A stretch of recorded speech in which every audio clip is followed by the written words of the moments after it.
You know, as I drove down here and as I woke this morning in Seattle, I don't know about over here, but in Seattle, I watched the sun as it lay on the horizon and it was peeking up trying to decide what to put on.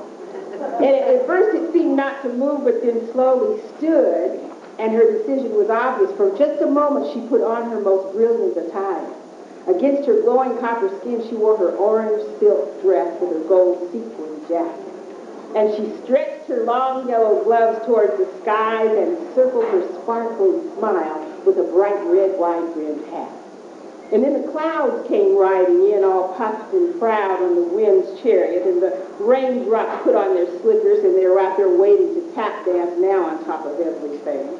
And as I looked at Mount Rainier, I imagined the snowflakes were wearing their white tutus, practicing their pirouettes because it's celebration time. It's Martin Luther King's birthday.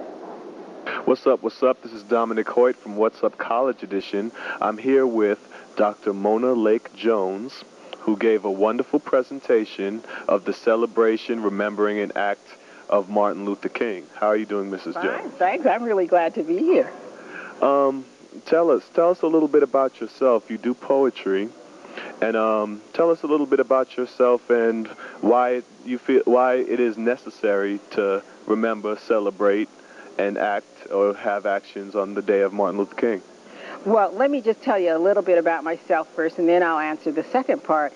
I am a poet laureate for King County now. I served as the poet laureate for Seattle for about 5 years. I do a lot of writing. I have 2 books in the stores, The Color of Culture and The Color of Culture 2, and the new CD, Poetry Dancing on Music. I'm about the country most of the time, talking to colleges and universities and conventions and so forth, really kind of enjoying life. But there's a purpose in what I do, and I'm always joyful to be able to talk about Martin Luther King because he is one of the leaders, the historical leaders that I kind of honor, and not kind of honor, I truly honor because of all of that which he did for just even me personally as an African-American person living in this country. He had a dream, and I try to, as much as I can, kind of adhere to that dream about being good to yourself and to others, to respecting and embracing other people and their cultures and their differences. So I think that this is a time for Martin Luther King's birthday to have a little reflection on what he stood for, and then to make a plan about acting on that dream that he had for us. Tell me a little bit more about your poetry. How long have you been writing? I've been writing for probably about 10 years. I started off doing some writing for Essence magazine, and each time there would be a piece in the magazine, the editor would call and say, Mona, people ask which book is the poem from, and there was no book.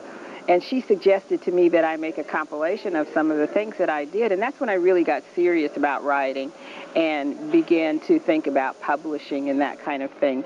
Before that, I just did a little poetry writing. I think all of us are poets. I mean, you're a poet, too. I mean, you've got something to say and know how to say it. I enjoy the fact that people will listen to anything that some of the things that at least that I've written. I like that, and I have an audience now, and so I feel compelled to say some positive things, just like what we did here today about Martin Luther King. Well, thank you very much, Dr. Jones, Mona Lake Jones, and thank you for coming on What's Up College Edition. And thank you for having me. My pleasure. We're smart. And you are smart. We are smart, and so we know what the dream is. Unlike some people who barely seem to be alive, they don't know where they're going or when they will arrive, and they wander around looking, watching others be, blinded by distraction and unable to see. They don't comprehend what life could really mean. They simply are the dreamers dreaming a dream. That is not us. For we know what the dream is, and we have both the intelligence and the stamina to reach the dream.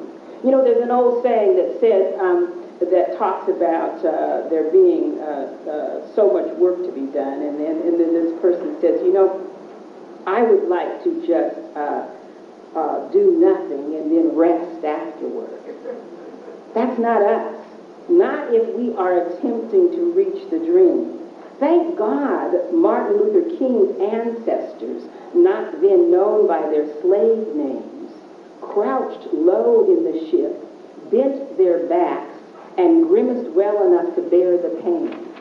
I am grateful, too, that they did not excuse themselves from the misery of enslavement, but chose to endure an imprisoned existence. Were they simply strong in body, or were their minds so sharp they outwitted those in charge? We may never know, but thank God they survived, for if they had not, Martin would not have passed our way and shared his dream with us.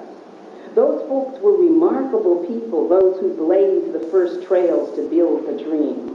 With all they had to endure, all of the thought to be impossible roadblocks, they arrived, and they kept arriving. By the hundreds, by the thousands, by the millions, they arrived. Cut from the heart of Africa, crowded into the bellies of ships and stacked for the voyages across the seas. Enslaved on the plantations, shackled and whipped to build a future for their masters, but they arrived, and they kept arriving.